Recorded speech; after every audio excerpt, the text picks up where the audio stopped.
Uulan kasi, tas ang dami talagang tao. Look at that. So medyo wrong move na pumunta tayo dito ng Saturday. Makikita na natin ang Eiffel Tower. So free taste tayo. Nakapasok. Jordan Air nila, nasa 899 siya. Ito King Crabs. We're here in Londoner.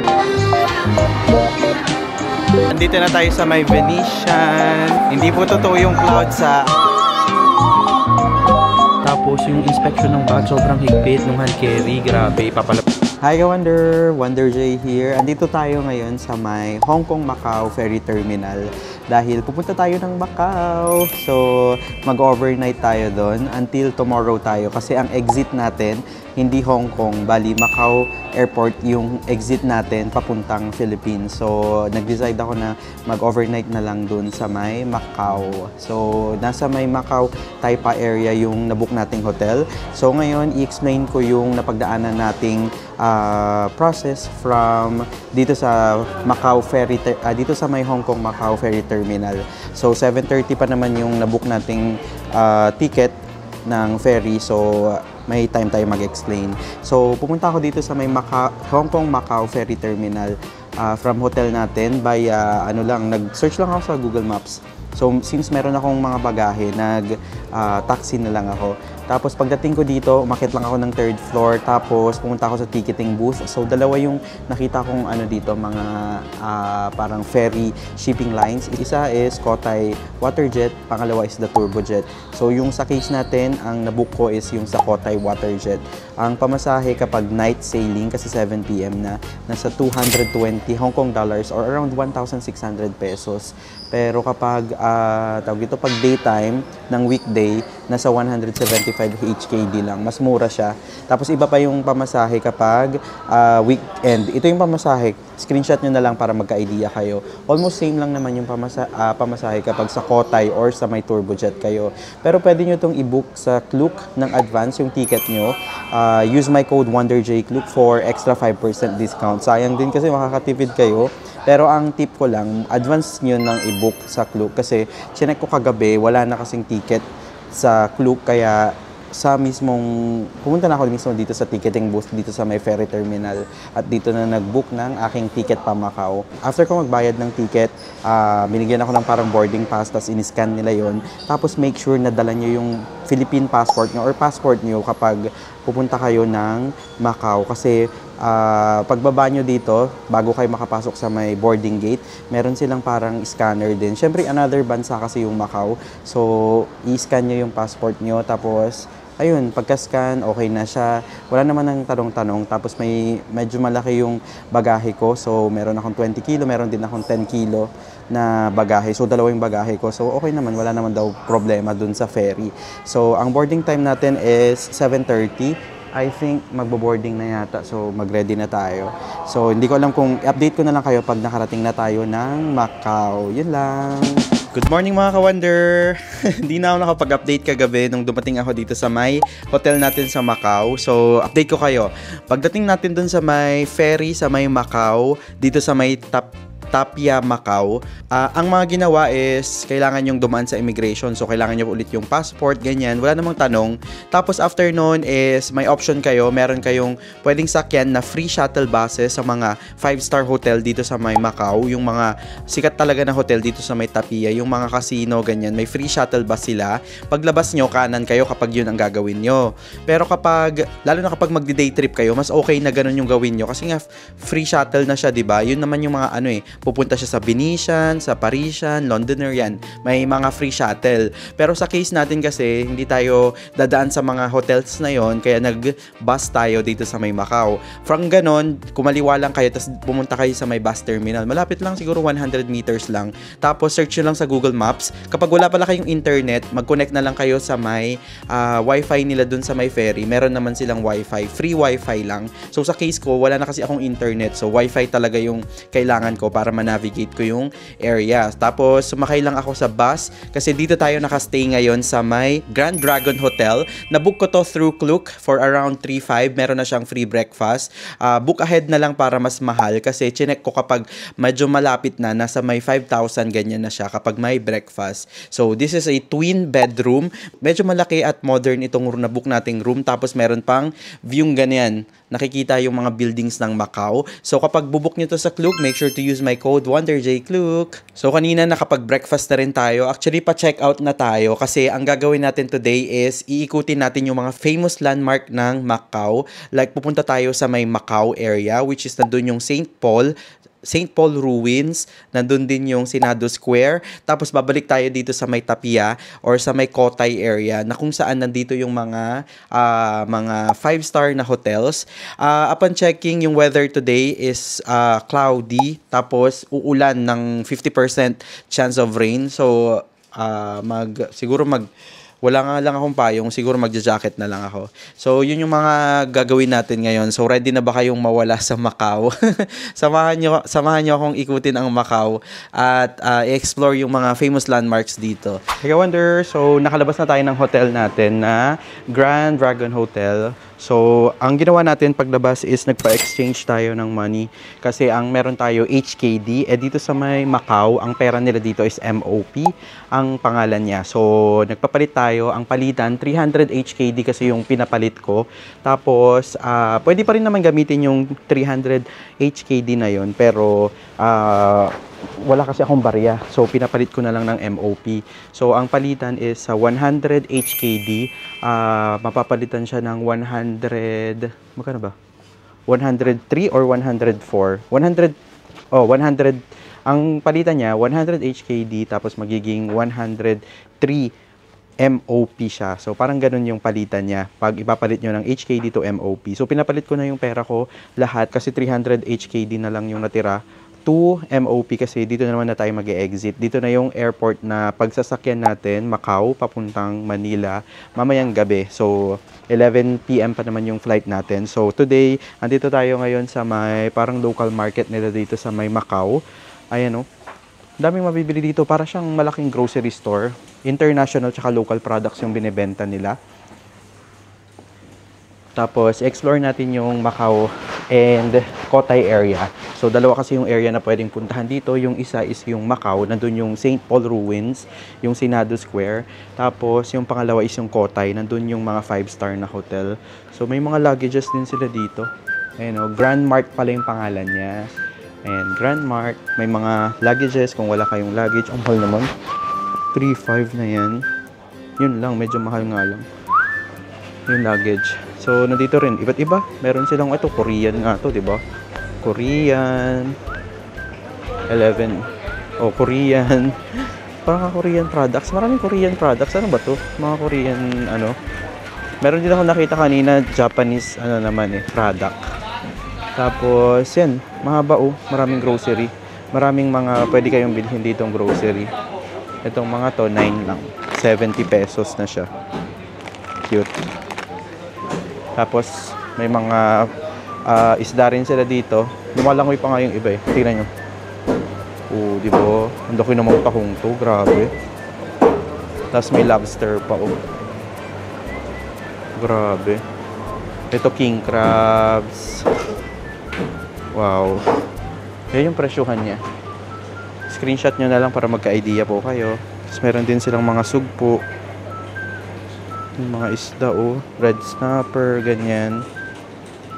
Ito ang lalaking ano, oh. Yung blue na ano. Ano bang tawag dyan? Blue na shrimp. Hi, ka-wonder! Andito na tayo sa may Senado Square dito sa may Macau. Ang daming tao, grabe. Bali, from dun sa may Taipa na pinanggalingan natin, sumakay tayo ng bus na number 33, tapos 6 MOP ang pamasahe. Tapos nag-travel tayo ng mga 30 minutes, mga ganun. Tapos bumaba tayo sa may OCB na station. Marami naman bababa eh. Kaya makikita nyo naman mismo yung Senado Square. Tapos, ang daming tao ngayon kasi today is Saturday. Grabe, blockbuster. Bigyan ko kayo ng idea. Oo, yan o, grabe, tas umuulan pa. Ay, good luck. Good luck na lang. So, ito, papunta na to ng Ruins of St. Paul. Tignan natin kung anong meron dyan.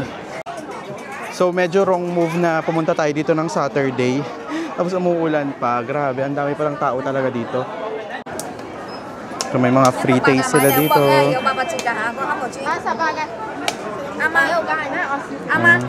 Free taste. So free taste tayo. Yan yung mga famous na pwede nyong gawin dito. Free taste. Beef jerky. Tapa, parang tosino.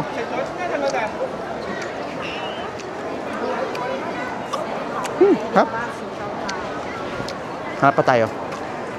Nakakagutom kasi.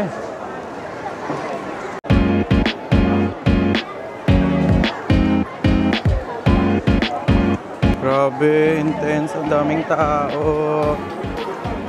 My God. Pumunta tayo dito sa may Koke Bakery bago papasok yung St. Ruins. So, bumili tayo ng famous na tart. So, this is 10 MOP. So, mga siguro 70 pesos isa. Tikman natin. Mainit-init pa siya. Natunaw. Ba yan? Paano ito kainin? Now,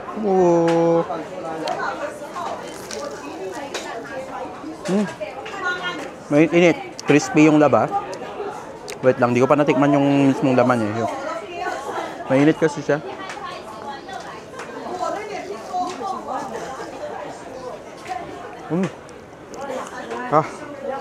Nakakapasok. Init.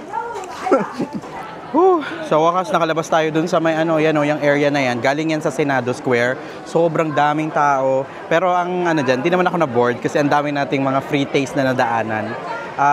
Try nyo yung Keikoy Bakery ba yun? Or KK Bakery. Sobrang dami dong free taste. Tapos bumili pa tayo ng egg tart doon, diba? 10 Hong Kong MOP lang. So mura lang naman. Pero masarap tsaka freshly baked. So masarap talaga siya kasi nga bagong gawa lang.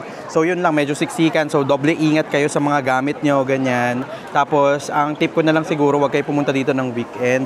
Tapos, ganito, check nyo yung weather. Kasi ngayon, umuulan. Pero tayo, no choice na kasi tayo. This is our last day here. Kaya, sinulit na natin. So, nandiyan na, nakikita ko na yung ruins ni St. Paul. Dito na lang sa area na to. Aakyatin na lang natin yan. Pero tignan nyo naman, nagbi-build up pa rin. Pababayan nung sa may Senado Square. Andito tayo ngayon. Paakyat yan dun. Pwede rin kayong mag-shop ng mga sapatos dito sa may Macau. So, yung mga sapatos nila nasa 699. MOP yata yan. Dollars. Tapos, meron din silang mga Vans. Ito, New Balance. Itong 327 nila nasa 699. Pansin ko, mas mura talaga sa may Mongkok area. Tapos, dun sa City Gates na outlet. Tapos, mas makakamura kayo dun kapag bumili kayo ng mas marami. So, kamari, itong Vans nila, 529. Doon merong outlet store. Nasa range niya 400 to 500 lang. Tapos, yun nga, makakasave kayo pag mas marami kayong bibilhin. Meron din silang mga Nike, yung mga ganitong klase nila, yung Jordan Air nila, nasa 899 siya. So, pwede rin kayo, kapag kamari, hindi na kayo pupunta ng Hong Kong, dito na kayo sa Macau mag-shopping. Hi, Ka-Wonder! Andito na tayo sa harapan ng St. Paul Ruins. And sobrang famous landmark niyan dito sa may Macau. Pero umuulan kasi, tas ang dami talagang tao. Look at that! Hi! Ano bang tips para mas masolo natin to? So magpapapicture lang tayo, tapos aris na siguro tayo. Hindi na tayo papasok sa loob. Tara! Hi, Ka-Wonder! So nandito na tayo ngayon sa may The Londoner, Parisian, tsaka Venetian area. From dun sa kanina, sa may Senado Square, sumakay tayo ng bus. Bali, ang pamasahe is 6 MOP rin. Pabalik dito sa kabilang Kotay Strip. Ito yung pangalawang area na binibisita talaga dito sa may Macau. So, search nyo lang sa Google Maps. Yung sinakyan natin from there is 26A yata yung bus na yon. So, punuan talaga ngayon eh. Dami talagang tao because it's Saturday and feeling ko holiday nila dito. Parang narinig ko kanina. So, nasa harap na natin ngayon yung Londoner. Ayan. Andyan nata, pag sa London, di ba, andyan si Big Ben. Big Ben. Big Clock, ayan. Tapos, ayan yung building niya. Tapos, pag umikot tayo ng konti, makikita na natin ang Eiffel Tower. Ayan, yung replica ng Eiffel Tower dito sa may Macau. So, dyan yung Parisian. Tapos, doon naman banda yung Venetian. So explore natin yung buong strip na tong Cotai Strip sa may Macau. Sobrang amazing ng mga structure nila, grabe. Galing din yung dito sa may Macau. Kaya pala binibisita rin talaga tong mga The Londoner, ganyan, mga Venetian. Kasi nga, sobrang ganda rin naman talaga. Ayan o, tignan nyo. Sa kabilang building, medyo hindi lang ma-justify kasi medyo umaambon ngayon. So, dito tayo. Papasok tayo sa The Londoner. Wow, automatic ang door. Yan, we're here in Londoner. Welcome to London. Welcome to The Londoner. So, ang pwede nyong puntahan dito is the Londoner Casino, Londoner Hotel, ano ba to? Londoner Grand and Arena and Theater. So, may mga ano dito, luxury na brands like Gucci, Bottega Veneta, ganyan. Pwede kayong mag-shopping. Louis Vuitton. Louis Vuitton. Yan, mga Rolex, ganyan. Sobrang sosyal. Oh, ganda ng mall nila, oh. Wow. Kapag nagutom kayo, may food court din naman sila dito. Akit lang kayo sa may bandang 3rd floor yata to. So, andito yung area ng mga food court nila, pagkainan. Magkano ang prices ng mga pagkain dito sa food court sa Macau? Hi ka-Wonder! Wonder J here. Andito tayo ngayon sa may Londoner, Macau. At nandito tayo sa food court area nila. So, papakita ko yung mga prices ng mga pagkain nila dito. So, dito sa may desserts and dim sum, tignan natin. Ito yung mga pagkain nila. Yung mga ano nila, yung mga buns nila, nasa 30 MOP. Ilalagay ko na lang yung conversion niya in peso. Pero normally, i-times nyo na lang sa 7. Medyo ganun, malapit siya dun yung presyo niya. Tapos, ito naman yung may mga noodles sila. Laksa, nasa may 58 MOP. Tapos, ito, sticky rice in lotus leaf, nasa 35. Tapos, yung siomal, parang siomay ba to? Nasa may 35 MOP. Yung MOP, yan po yung pangalan ng kanilang currency dito sa may Macau. So, meron silang egg custard na 32. Ito, siomay yata to. O nga, siomay, it's 35. Tapos, ito, mga to, nasa 30 to 32. Ganyan yung presyohan niya. Tapos, yung mga noodles nila dito, mga beef noodles, nasa may 68, 58, ganyan. Ganyan yung price range niya. Ayan, dito naman sa may Ruins, Hong Kong cuisine. Ito yung pagkain nila. San Bao rice, nasa 78 MOP. Nasa 68, may mga 68, yan, 78. Iba-iba siya. Tapos, ito pa yung iba nila. Nasa 78, nasa 88. Screenshot nyo na lang para may idea kayo. Dito naman, mga congee, medyo mahal, nasa 93, 175, nasa 88, ganyan. Dito naman, Japanese cuisine. May Japanese cuisine, mga ramen, nasa 78, 88, ganyan. Yung mga rice nila, may 68, 78, ganyan. Dito naman, mixed vegetable rice. Para siyang karinderya style kasi ikaw yung pipili. Ayan. Parang 1 meat, 1 vegetable, nasa 65. 2 meats, and 2 rice, nasa may 90. Ito naman, I think para siyang Thai food. Nasa may 68 to 88 yung price range niya. So, price range ng mga pagkain nila is normally nasa 70 to 80 MOP. Kapag kinonvert nyo yun, nasa may 450 to 600 pesos. Mga ganun yung price range ng pagkain dito sa may Macau. Pero andito tayo kasi sa may Londoner, medyo high-end to. Nasa 5-star yata to na hotel or casino. So, medyo mahal talaga yung pagkain dito. Pero mag-peg na lang kayo siguro 500 pesos per meal nyo dito. Or minsan kasi big serving na sila, check nyo muna. Pag good for 2, ganyan, pwede na kayong mag-share, diba? This is Wonder. So, dito tayo sa spot na to. Nakita tong Londoner. Kita din yung Parisian. Ito, yung Eiffel Tower. Tapos, kita din yung sa part na to, yung Venetian. Ayan, no? Wow. Ganda.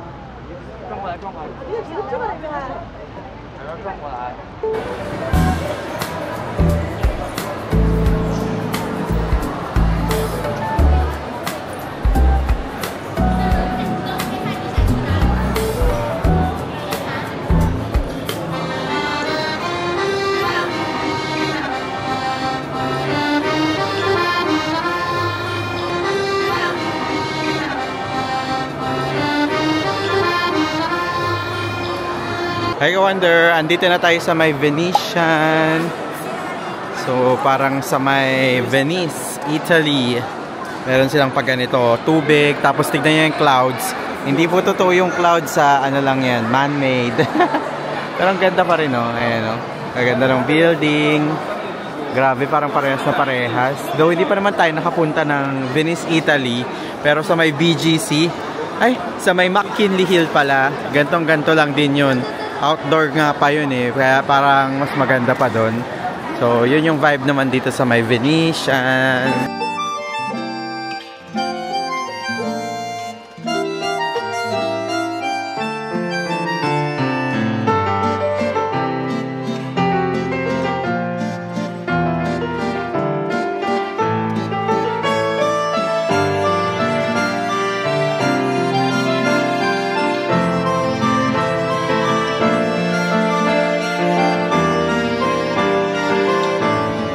Hi Ka-Wonder! Nandito na tayo sa may Macau International Airport dahil babalik na tayo ng Manila.